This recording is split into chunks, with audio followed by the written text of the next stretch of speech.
የበር ማጠፊያ ወይም እጀታ በማጠፊያው በኩል ቢሆን በሩን ለመክፈት ምን ያህል እንደሚያስቸግረን ወይም ደግሞ ፎርስ አፕላይ የምናደርገው በእጀታው በተቃራኒ ማጠፊያው ላይ ቢሆን በሩን መክፈት ያስችለን ይሆን?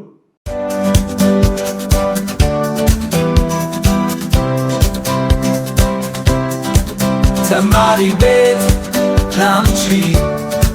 Temaribet, Lanta. ውድ ተማሪዎች እንኳን ወደ ተማሪ ቤት በሰላም መጣችሁ። በዛሬ ቪዲዮ የምናየው ስለ second condition of equilibrium ይሆናል።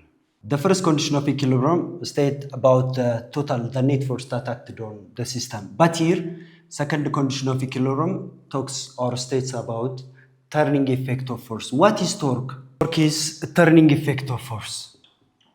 What does it mean, turning effect? Let's take this one as a door. This one is the hinge part. And this one is the knob. And then somebody acting a force on the knob and possible to turn, or that producing the turning effect because of an applied force. So torque should be represented by tau, which is equal to Fr sin theta. Your applied force R, or the mean distance from the hinge, and an angle is set between the applied force and the object that matters the production of high turning effect. Your applied force may be, this is hinge, this is the knob, and your applied force at the point of the knob that's producing the maximum turning effect, or that producing maximum turning effect. Your R may be reducing and acted on the hinge. There is no R, that's why there is no turning effect. But it makes 90 degree, that's producing the maximum turning effect. So to producing torque or turning effect with your applied force, we have three things must be focused. Your applied force, R, and an angle.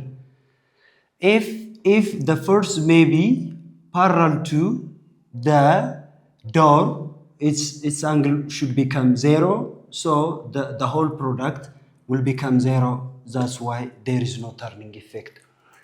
Apply የምናደርገው force በማጠፊያው በፊት ለፊተኛው ፓርት ላይ ቢሆን turning effect produce ማድረግ አንችልም, because it makes 0 degree with the door ማለት ነው። ስለዚህ ከነዚህ ኮንሰፕቶች አንፃር second condition of equilibrium ምን ማለት ነው? Clockwise and anti-clockwise turning effect should be equal, or summation of torque is equal to 0. ሁሉም ቶርኮች ተደምረው 0 የሚሆኑ ከሆነና ወይም ደግሞ clockwise እና anti-clockwise turning effect ባላንስ የሚሆን ከሆነ that satisfy second condition of equilibrium ማለት ነው። second condition of equilibrium satisfy ማድረግ ይችላል። For instance, let's take this one as a ruler, and where the pivot should be put to balance the ruler, that's depending on the mass.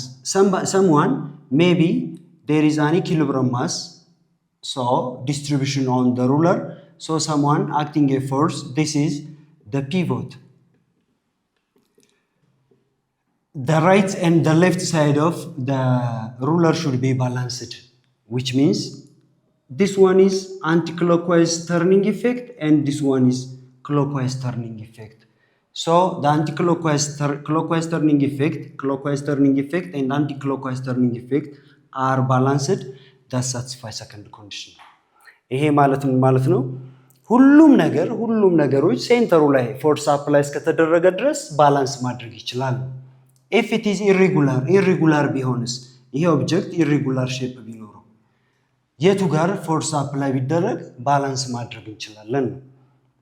ይሄ that is center of gravity. You know center of gravity?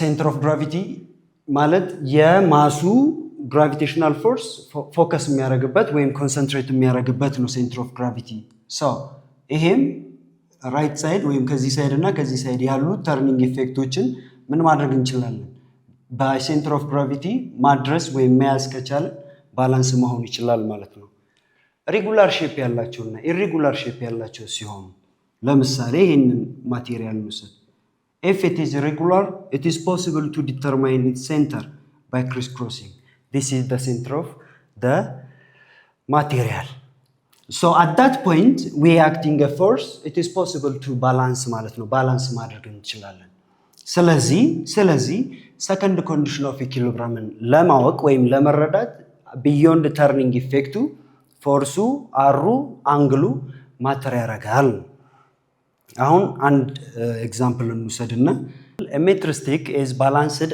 at its center 10 newton force is applied 2 meter to the left of the pivot you know what pivot is what force must be applied 1 meter to the right to keep in equilibrium let's draw take this one as a metric stick and we can take this one as a pivot the first force 10 newton force applied 2 meter away from the pivot or axis of rotation pivot or axis of rotation ብሎ የበር ማጣፊያ እንደማለት ነው ወይም ባላንስ የሚያደርግ ተርኒንግ ኢፌክቱ ያለበት ፓርት ማለት ነው ስለዚህ 10 ሜትር ኒውተን ፎርስ 10 ኒውተን ፎርስ ከፒቮቱ 2 ሜትር ርቀት ላይ አለ 1 ሜትር ከፒቮቱ 1 ሜትር ርቀት ላይ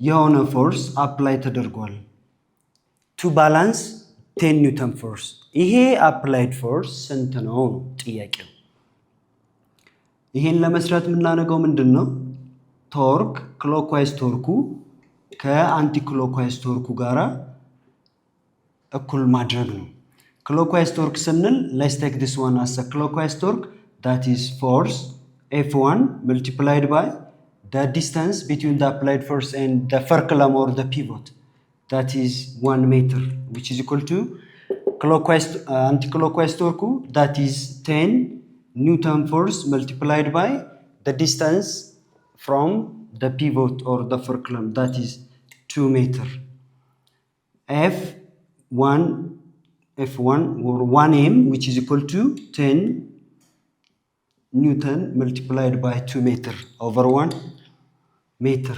Meter by meter will be cancelled out. So F1 or the balanced force should be 20 Newton. F1 ወይም ሁለተኛው ፎርስ 20 ከሆነ ከአንድ ሜትር ርቀት ላይ አንቲክሎክዋይዝ ቶርኩና ክሎክዋይዝ ቶርኩ እኩል ይሆናሉ ማለት ነው Now let's go through our exercise part that is a uniform beam weight is 500 this is our beam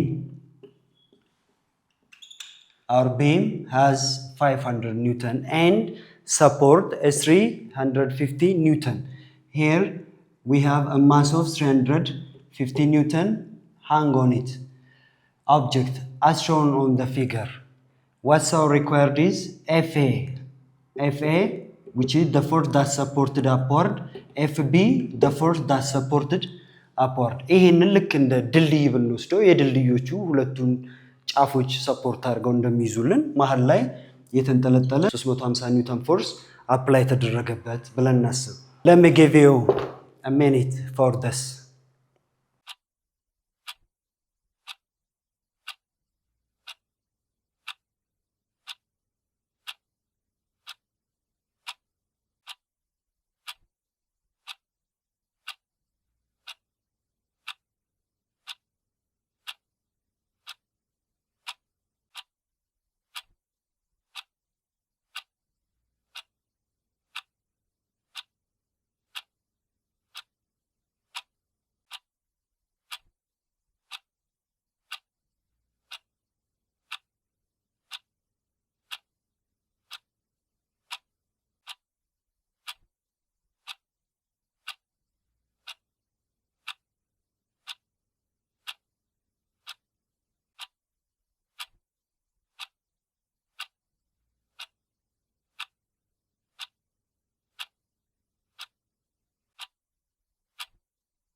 we must be prepared. This is our beam, and this is FA. Let's say this one is FA, which is the left side of the beam should be supported vertically upward, and this one is the right side of the beam is also supported by FB, and by 350 Newton force is hanged on the beam at L/6 Newton, and the length of the beam is L, and 350 Newton load or Newton force should be set as L/6. አሁን እዚህ ጋር ስንት ፎርሶች አሉ? 350 ኒውተን ፎርስ አለ፣ የቢሙ ፎርስ አለ ወይም ዌይት አለን። ኤፍኤ ቨርቲካሊ አፕዋርድ አክት የሚያደርገው ፎርስ አለ፣ ኤፍቢ ቨርቲካሊ አፕዋርድ አክት የሚያደርገው ፎርስ አለ። ስለዚህ ኤፍኤ ፕላስ ኤፍቢ ማይነስ 350 ኒውተን ማይነስ የቢሙ ዌይት 500 ኒውተን በአጠቃላይ ምንድናቸው? እኩል ይሆናሉ፣ ዜሮ ነው። ስለዚህ ኤፍኤ ፕላስ ኤፍቢ ኢዝ ኢኳል ቱ የነዚህ ድምር 850 ኒውተን ፎርስ አለን ማለት ነው። ሌትስ ስቶፕ ሂር and then ተርኒንግ ኢፌክቱ ፕሮዲዩስ የሚያደርገውን ተርኒንግ ኢፌክት ፕሮዲዩስ የሚያደርገው ማለት F1 FA at one end of the beam። ስለዚህ FA multiplied by 0 length ላይ ነው ያለው minus L/6 times 350 ኒውተን minus የቢሙ 500 ዌይት አለን 500 ኒውተን ፎርስ አለን at the middle ላይ ነው አክት የሚያደርገው። ስለዚህ L የሚያህል ሌንግዝ ካለው L/2 ማለት ነው multiplied by 500 ኒውተን and the last one is FB plus FB ከምን ያህል ርቀት ላይ አለ? ከኤል ሌንግዝ ላይ አለ። ይሄ ሁሉ ከማን ጋር እኩል ነው? ከዜሮ ጋር እኩል ነው። ስለዚህ it is possible to take as 0 because there is no L. So minus L/6 multiplied by 350 Newton minus L/2 multiplied by 500 Newton plus FB times L, which is equal to 0. So L is common, it is possible to cancel out. And then 350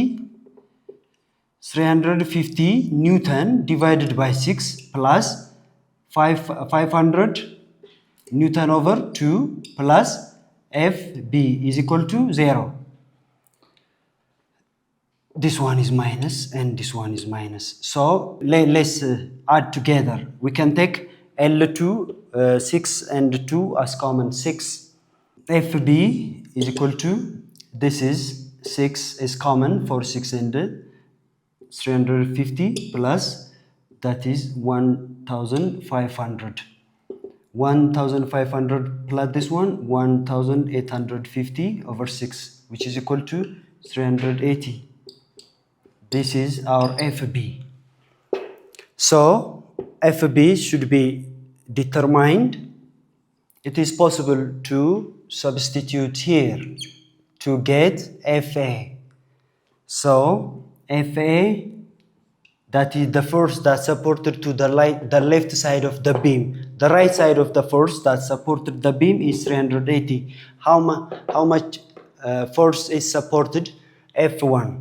FA plus 308 Newton is equal to our total force 850 Newton.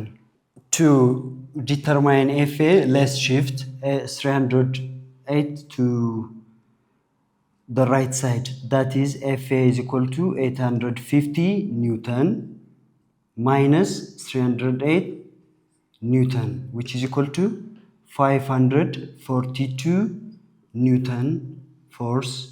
We have F1 should be determined. FB we have already done before, that is 380. This is all about what we have today. Let's recap what we have seen.